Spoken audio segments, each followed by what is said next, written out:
And this particular concern around Russian hacking is part of a broader set of concerns about how to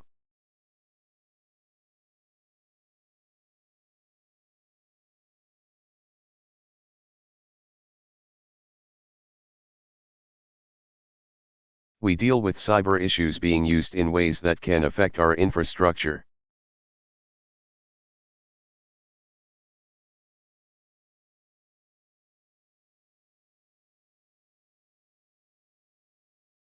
Affect the stability of our financial systems, and affect the integrity of our institutions, like our election process.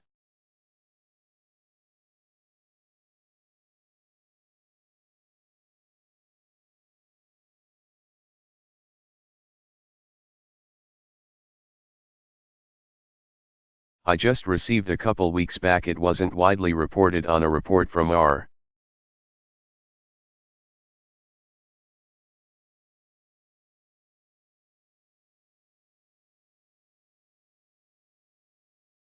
Cybersecurity Commission that outlines a whole range of strategies to do a better job on this.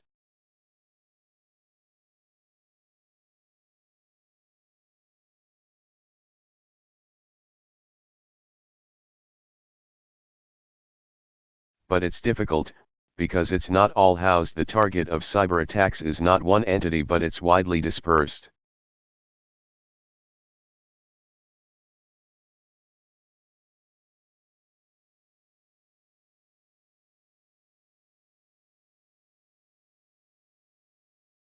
And a lot of it is private.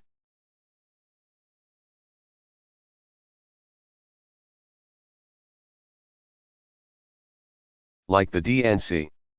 It's not a branch of government. We can't tell people what to do. What we can do is inform them, get best practices.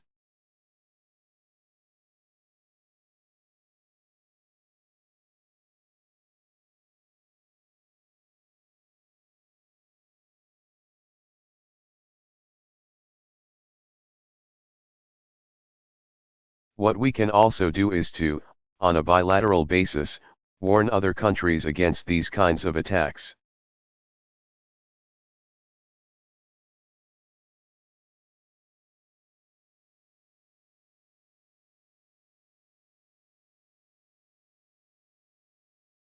And we've done that in the past. So just as I told Russia to stop it,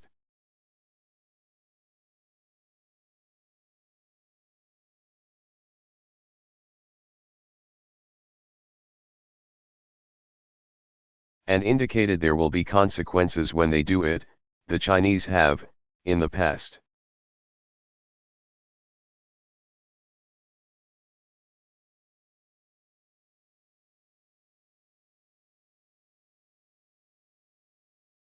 Engaged in cyber attacks directed at our companies to steal trade secrets and proprietary technology.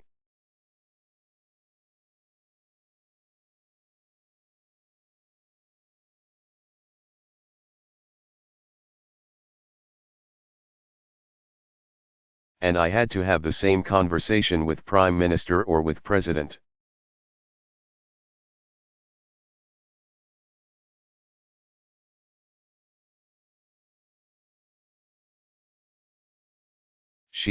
And what we've seen is some evidence that they have reduced but not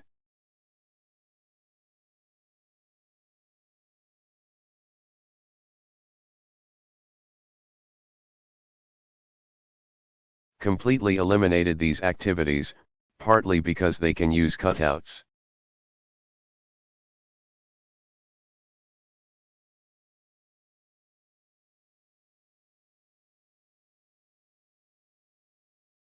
One of the problems with the internet and cyber issues is that there's not always a return address.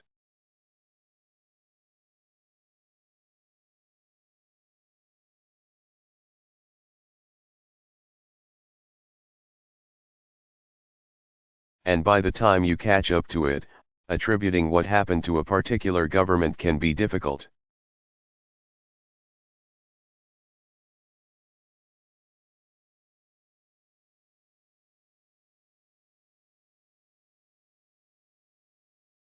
Not always provable in court, even though our intelligence communities can make an assessment.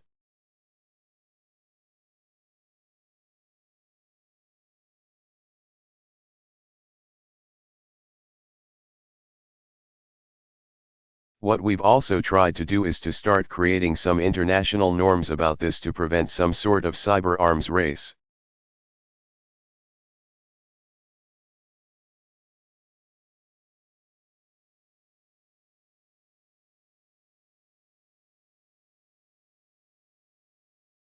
Because we obviously have offensive capabilities as well as defensive capabilities.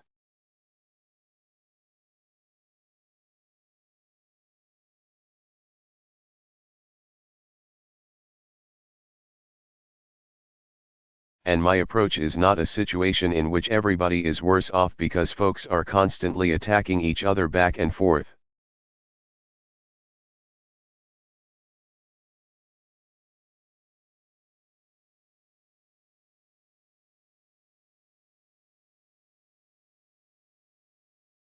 But putting some guardrails around the behavior of nation states.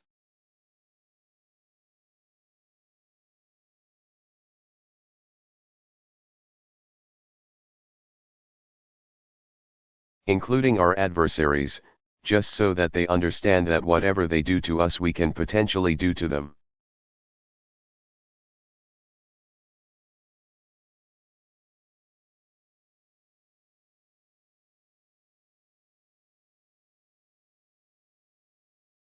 We do have some special challenges, because oftentimes our economy is more digitalized, it is more vulnerable.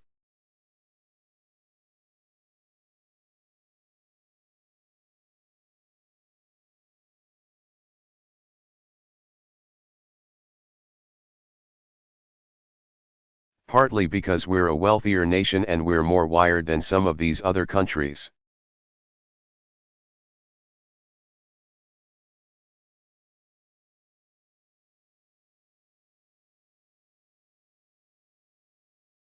And we have a more open society, and engage in less control and censorship over what happens over the internet.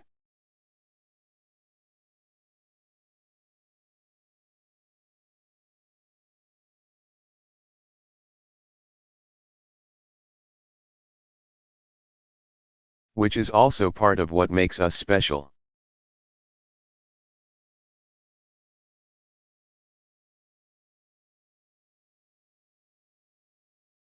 Last point, and the reason I'm going on here is because I know that you guys have a lot of questions about this.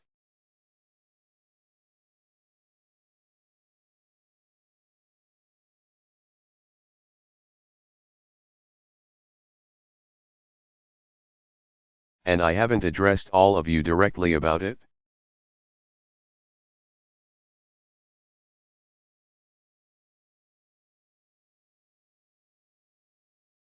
With respect to response, my principal goal leading up to the election was making sure that the election itself went off without a hitch.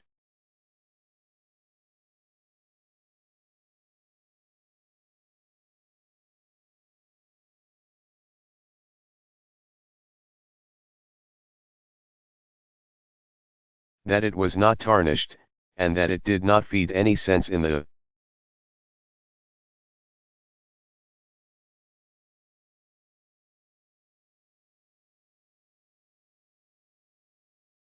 public that somehow tampering had taken place with the actual process of voting. And we accomplished that.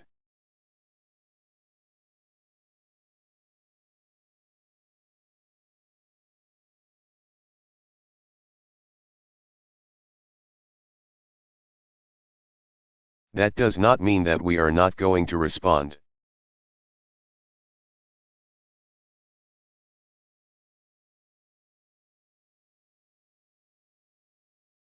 It simply meant that we had a set of priorities leading up to the election that were of the utmost importance.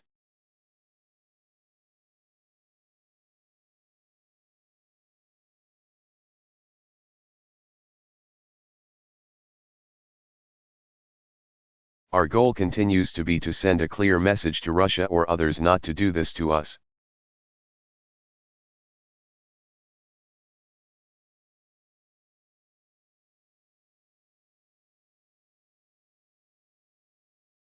Because we can do stuff to you.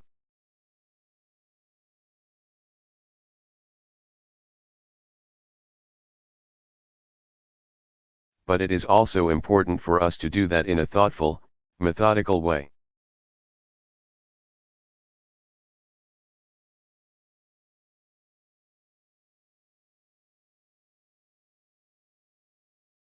Some of it we do publicly. Some of it we will do in a way that they know, but not everybody will.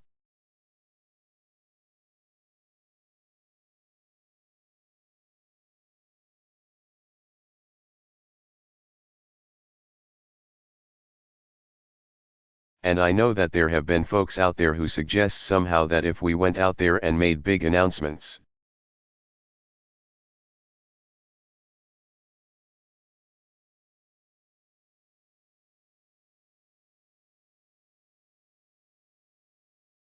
and thumped our chests about a bunch of stuff, that somehow that would potentially spook the Russians.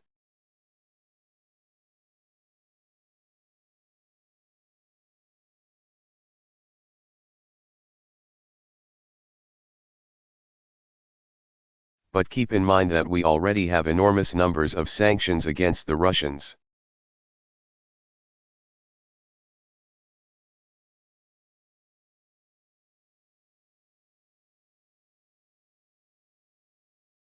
The relationship between us and Russia has deteriorated, sadly, significantly over the last several years.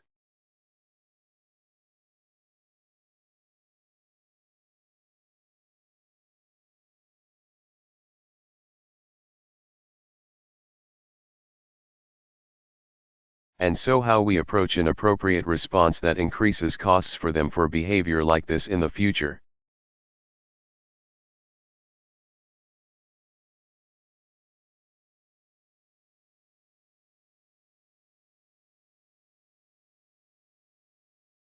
But does not create problems for us.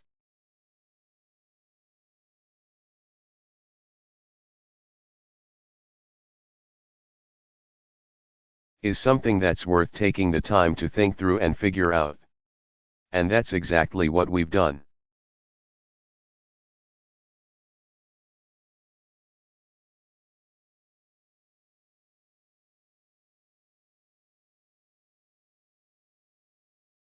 So at a point in time where we've taken certain actions that we can divulge publicly, we will do so.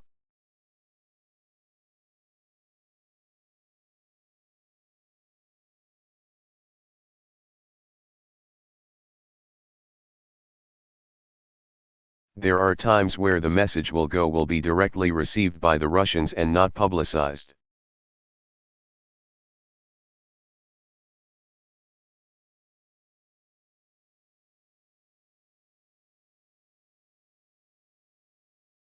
And I should point out, by the way,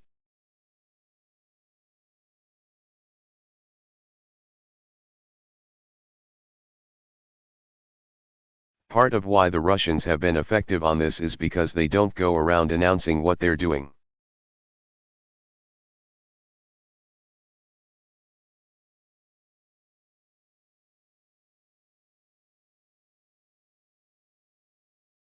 It's not like Putin is going around the world publicly saying, "Look what we did."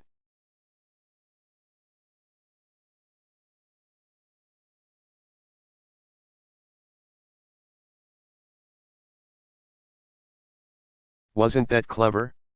He denies it. So the idea that somehow public shaming is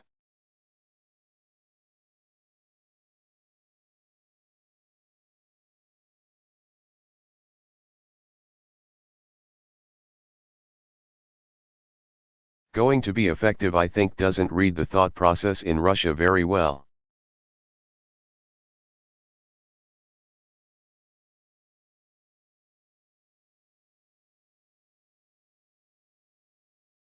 Okay.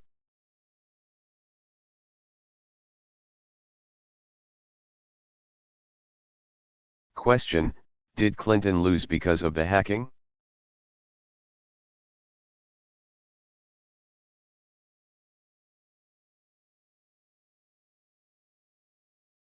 President Obama, I'm going to let all the political pundits in this.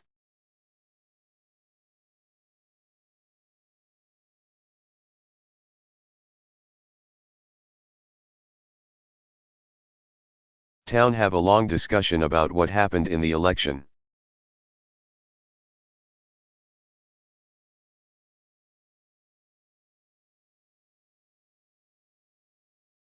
It was a fascinating election, so I'm sure there are going to be a lot of books written about it.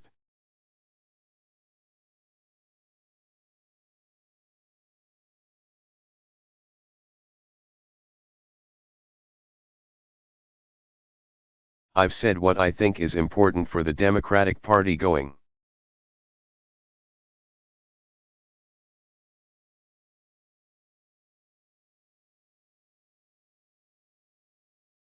Forward rather than try to parse every aspect of the election.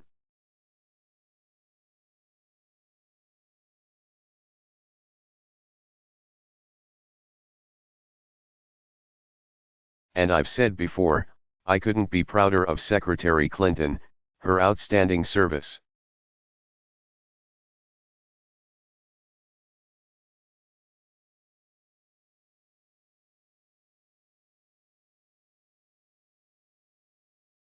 I think she's worked tirelessly on behalf of the American people.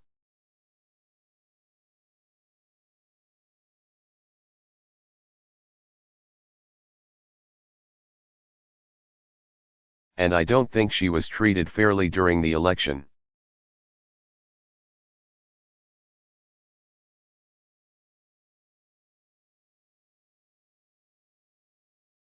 I think the coverage of her and the issues was troubling.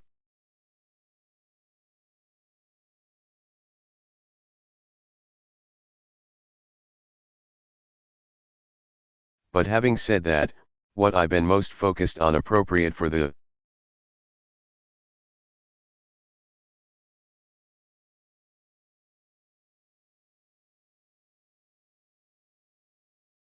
fact that I'm not going to be a politician in about, what is it, 32 days?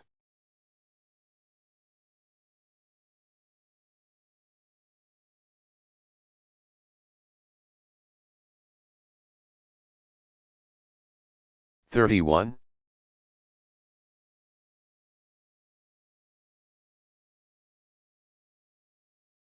Question, 34.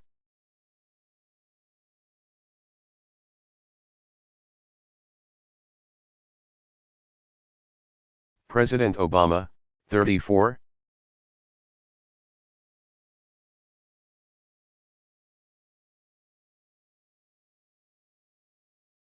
That's how I became president.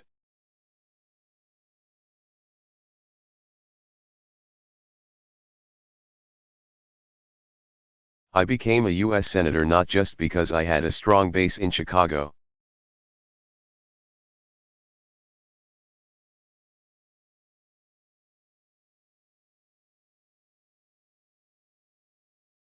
But because I was driving around downstate Illinois and going to fish fries and sitting in VFW halls and talking to farmers.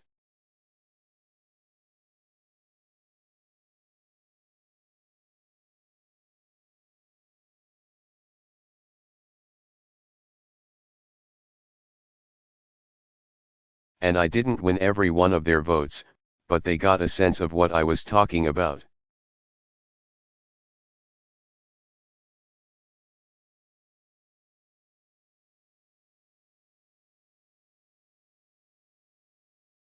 What I cared about, that I was for working people, that I was for the middle class.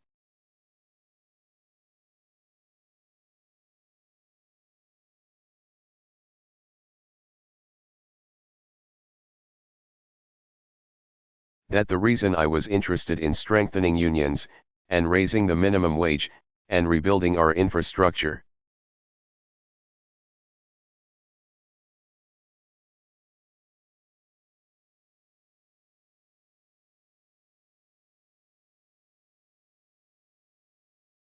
And making sure that parents had decent childcare and family leave was because my own families.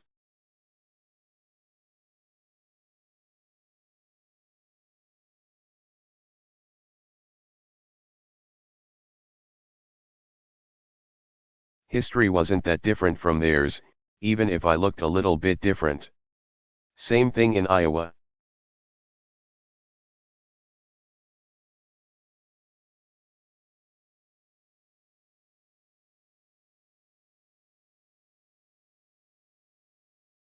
And so the question is, how do we rebuild that party as a whole so that there's not a county in any?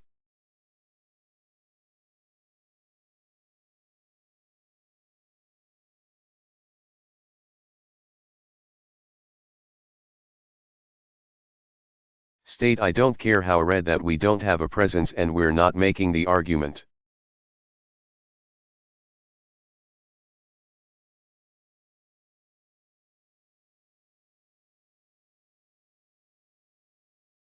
Because I think we have the better argument. But that requires a lot of work.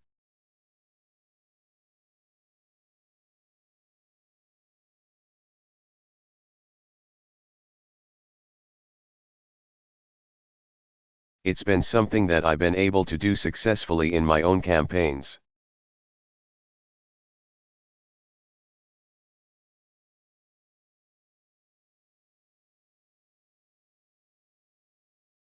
It is not something I've been able to transfer to candidates.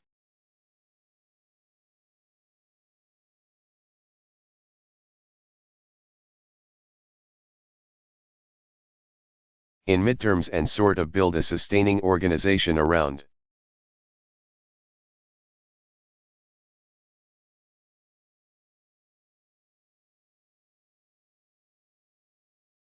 That's something that I would have liked to have done more of.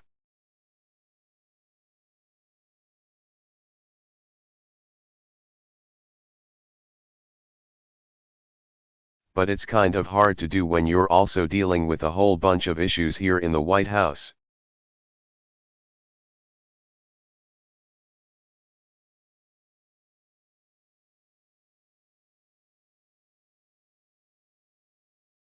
And that doesn't mean, though, that it can't be done.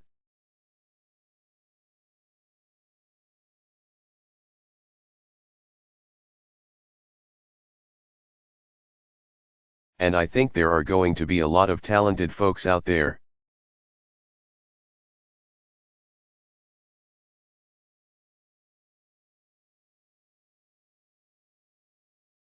A lot of progressives who share my values who are going to be leading the charge in the years to come.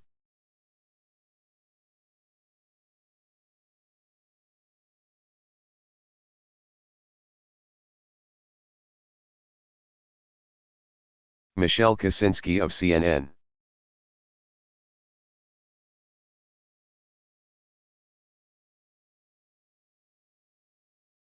Question, thank you.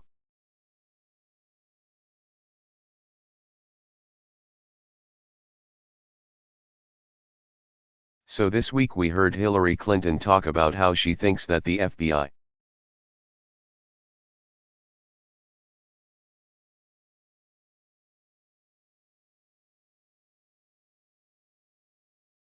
director's most recent announcement made a difference in the outcome of the election.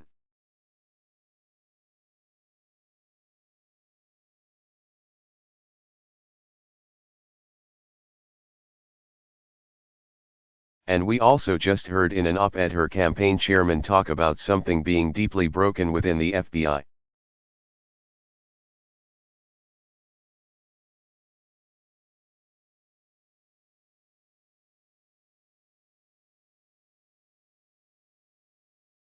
He talked about thinking that the investigation early on was lackadaisical in his words.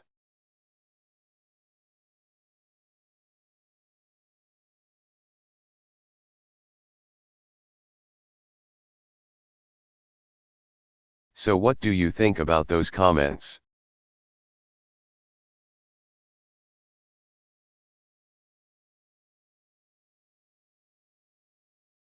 Do you think there's any truth to them?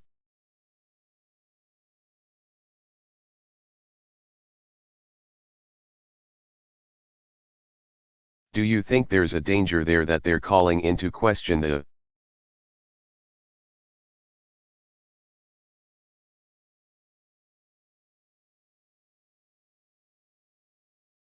integrity of institutions in a similar way that Donald Trump's team has done?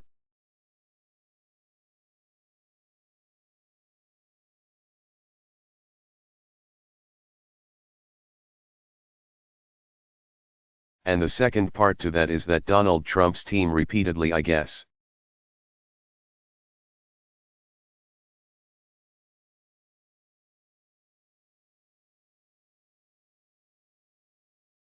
giving the indication that the investigation of the Russian hack, as well as the retaliation,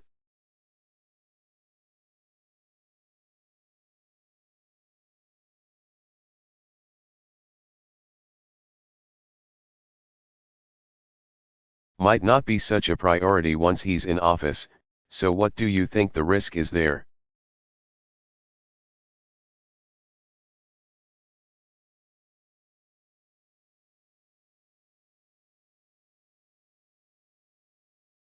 And are you going to talk to him directly about some of those comments he made?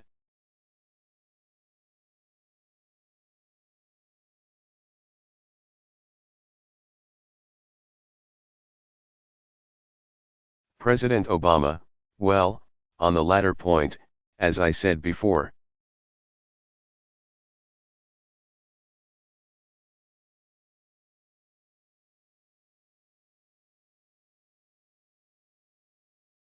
the transition from election season to governance season is not always smooth.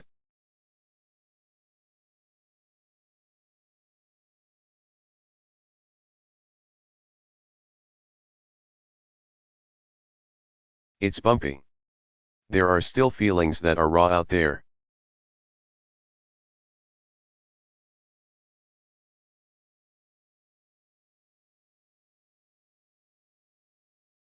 There are people who are still thinking about how things unfolded.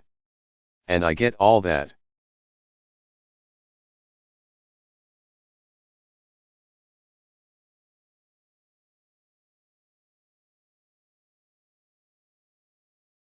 But when Donald Trump takes the oath of office and is sworn as the 45th President of the United States,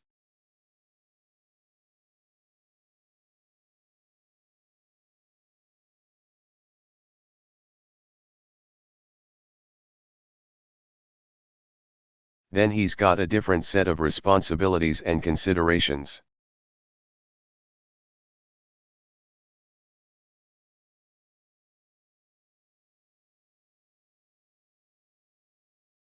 And I've said this before, I think there is a sobering process when you walk into the Oval Office.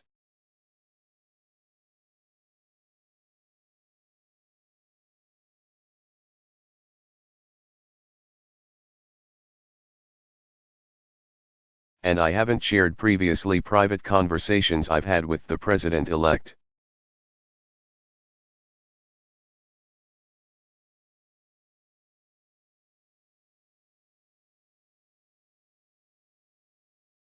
I will say that they have been cordial and, in some cases,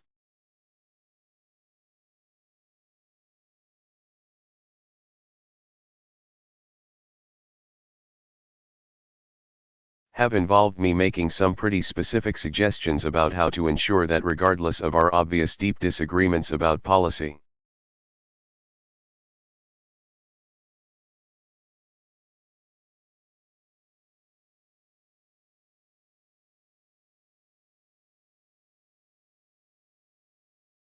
maybe I can transmit some thoughts about maintaining the effectiveness, integrity, cohesion of the office.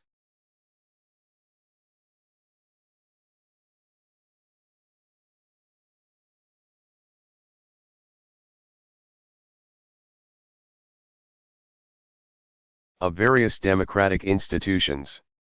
And he has listened. I can't say that he will end up implementing.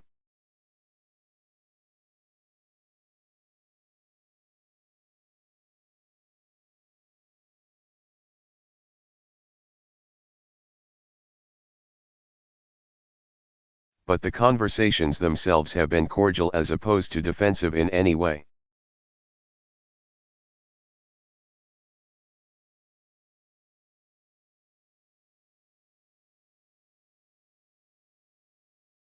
And I will always make myself available to him.